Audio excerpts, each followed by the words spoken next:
The Living Dynamics of Cannabis. Episode 2, Beyond the Labels. After exploring how cannabis evolved through adaptation, natural selection, and environmental pressure, it becomes easier to understand why classification has always been such a challenge. Humans naturally organize the world by placing things into categories. It helps us communicate, identify patterns, and simplify an incredibly complex natural world. In many areas of biology, that approach works remarkably well. Some species are clearly separated from one another. Others display only minor variation within the same species. Cannabis occupies a very unusual position somewhere between those extremes. The more scientists, botanists, breeders, and cultivators have studied cannabis over the last 2 centuries, the more complicated the picture has become. At first glance, it appears simple enough. We hear familiar terms like Sativa, Indica, Ruderalis, Hemp, marijuana, Landrace, Heirloom, hybrid, photoperiod, and autoflower, as though everyone agrees on exactly what those words mean. Yet, many of those terms describe completely different aspects of the plant. Some refer to historical botanical observations, others describe agricultural purposes, some refer to reproductive traits, while others have become little more than commercial language. When all of these ideas become mixed together, confusion becomes almost inevitable. Maybe the biggest misunderstanding is the belief that cannabis can be divided into a few neat categories that perfectly explain how every plant looks, grows, flowers, and even how it affects people. Nature rarely works that way. Living organisms are shaped by countless generations of adaptation, environmental pressures, mutation, selection, migration, and more recently, extensive human breeding. Cannabis is no exception. In many ways, its remarkable ability to adapt is precisely what makes it so difficult to classify. The earliest scientific attempts to classify cannabis were based on archaic observation rather than molecular genetics. Botanists described plants that looked different, grew differently, and originated from different parts of the world. These observations eventually gave rise to the familiar names we know today: Cannabis sativa, Cannabis indica, and later Cannabis ruderalis. At the time, these classifications represented the best understanding available, without DNA sequencing or modern genomic analysis. Visible characteristics such as leaf shape, plant height, branching patterns, flowering time, and geographical origin became the primary tools for distinguishing populations. For many years, this appeared to work reasonably well. Plants collected from equatorial regions often grew tall, produced narrower leaflets, and required longer flowering periods before reaching maturity. Populations originating from harsher mountain regions frequently remained shorter, developed broader leaves, and completed reproduction more quickly. Further north, other populations evolved an entirely different strategy, one that would later become known as Ruderalis. These plants adapted to growing seasons so short that waiting for the changing day length of autumn became an unnecessary risk. Instead, they gradually evolved the ability to begin flowering according to developmental age rather than relying entirely on seasonal changes in daylight. At first glance, these differences seem to suggest entirely separate biological groups. But as more populations were discovered and later, as breeding programs spread genetic material around the world, those boundaries became increasingly difficult to define.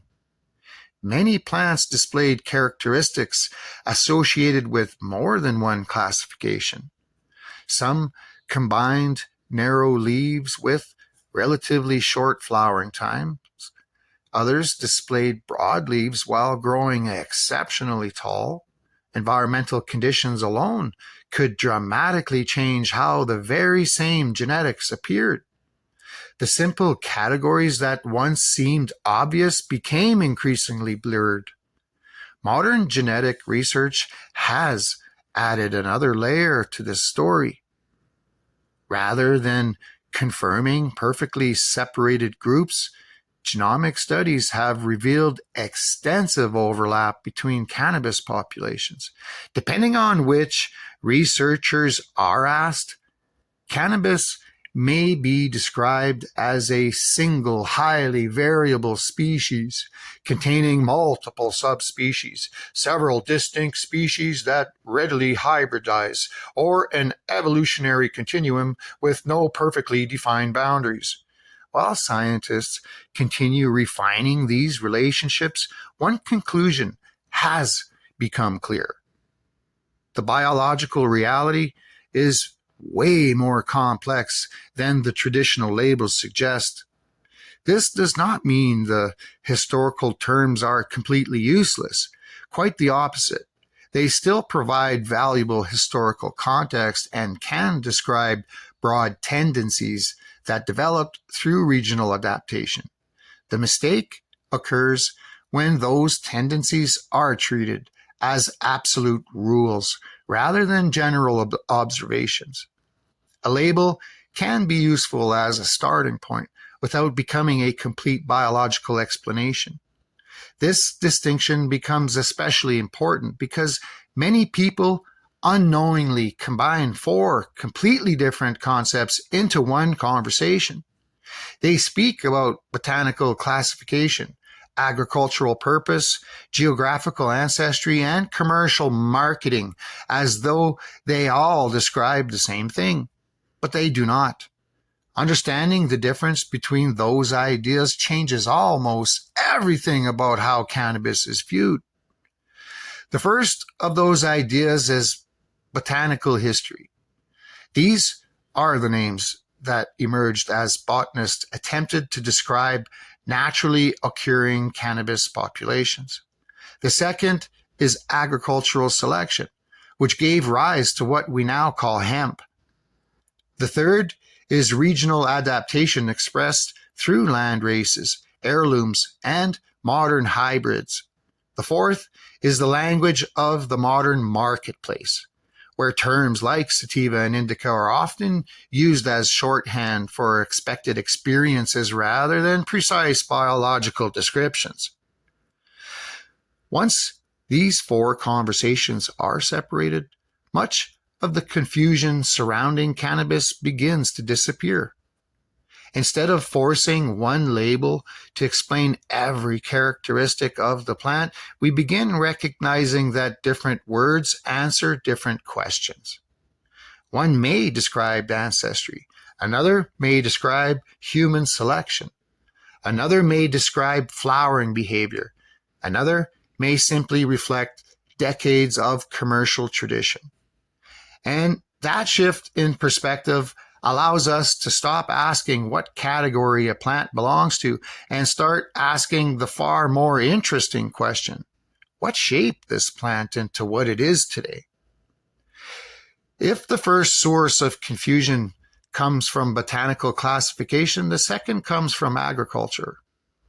This is where the word hemp enters the conversation, and maybe no other term in cannabis has been misunderstood more consistently. Many people assume hemp represents a separate biological type of cannabis, standing alongside Sativa, Indica, or Ruderalis, as though all four describe the same thing. but in reality, they do not.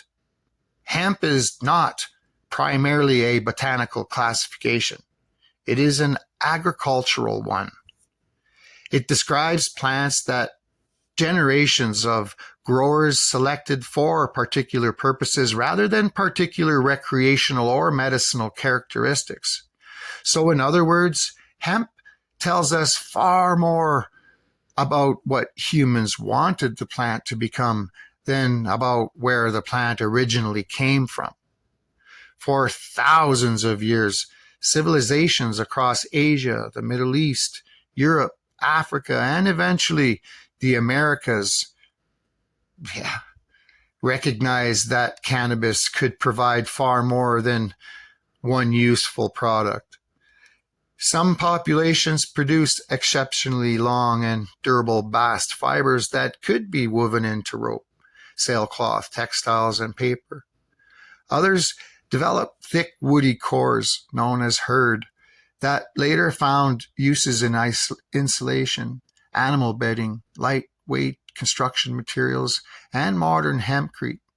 Some varieties were selected because they produced abundant seeds rich in oils, proteins, vitamins, and essential fatty acids that could be used as food for both humans and livestock.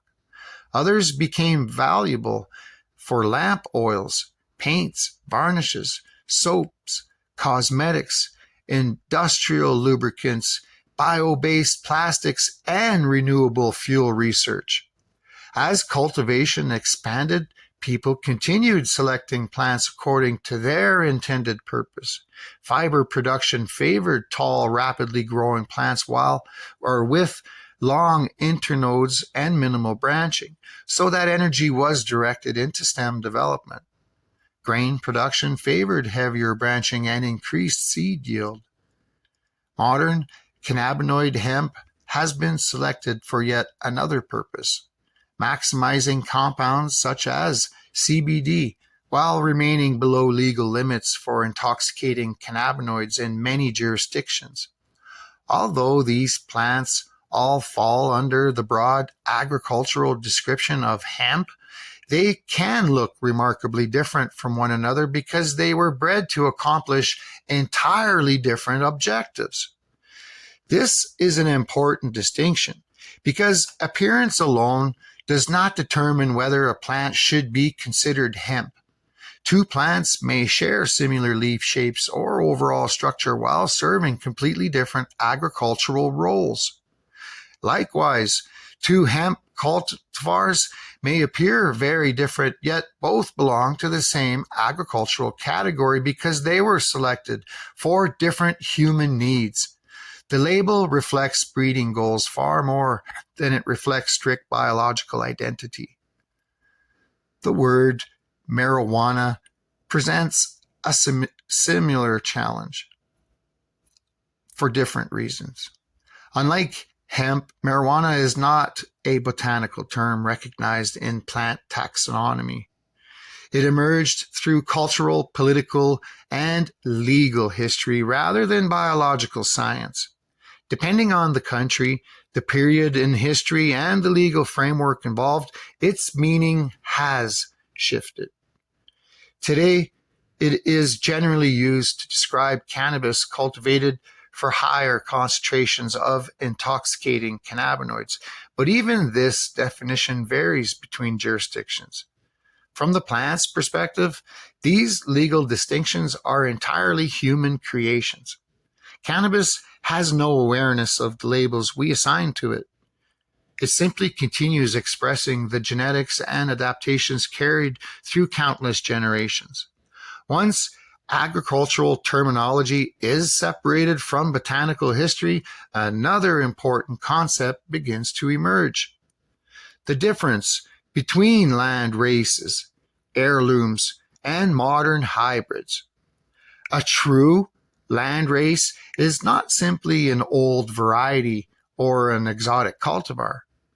A land race is a population that developed over long periods within a particular geographic region while experiencing relatively little outside genetic influence. These populations were shaped primarily by local climate, seasonal patterns, soil conditions, elevation, pests, pathogens, and countless other environmental pressures. Over many generations, they became increasingly adapted to the conditions where they naturally reproduced. No breeder sat down with a specific blueprint. Natural selection performed most of the work. This explains why historic landrace populations often display characteristics that match the environments in which they evolved. Populations originating near the equator frequently developed long flowering periods because the seasonal changes in day length were relatively subtle. Plants from harsher mountain regions often completed reproduction more quickly before unfavorable weather arrived. Different leaf shapes, branching patterns, internodal spacing, and overall growth habits emerged as solutions to local environmental challenges rather than as rigid biological categories. Once they are taken out of their native habitat, they become heirlooms. And an heirloom is something different. An heirloom usually begins as a landrace or historically important population that has been removed from its original environment but carefully preserved by growers over multiple generations.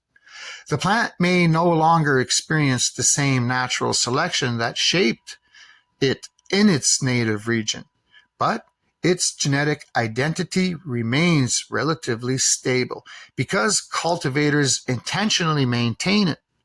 In this way, heirlooms become living historical records, preserving genetic diversity that might otherwise disappear through widespread hybridization. Modern hybrids represent another stage in this evolutionary story.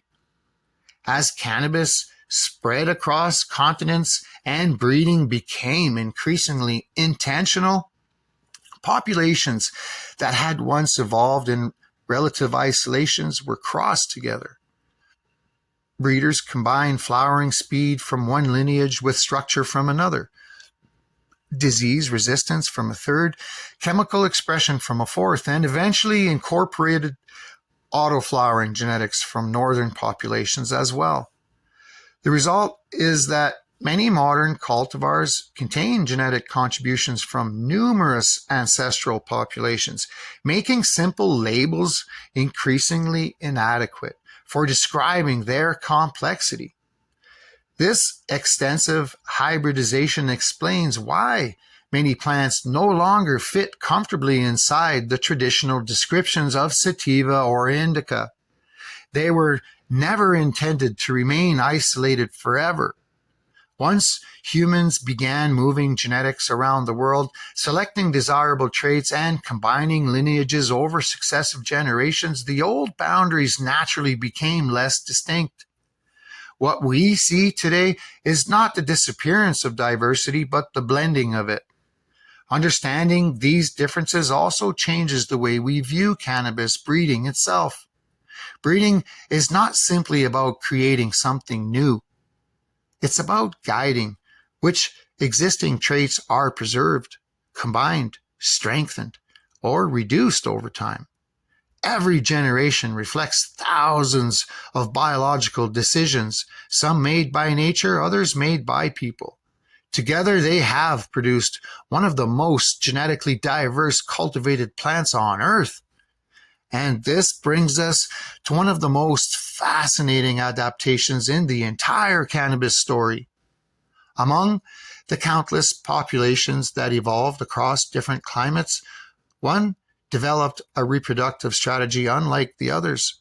Instead of waiting primarily for shortening days to begin flowering, it gradually shifted towards a development clock that depended far more on age than on photoperiod alone. That adaptation would eventually become known as Ruderalis, and understanding why it evolved reveals just how remarkable the living dynamics of cannabis truly are.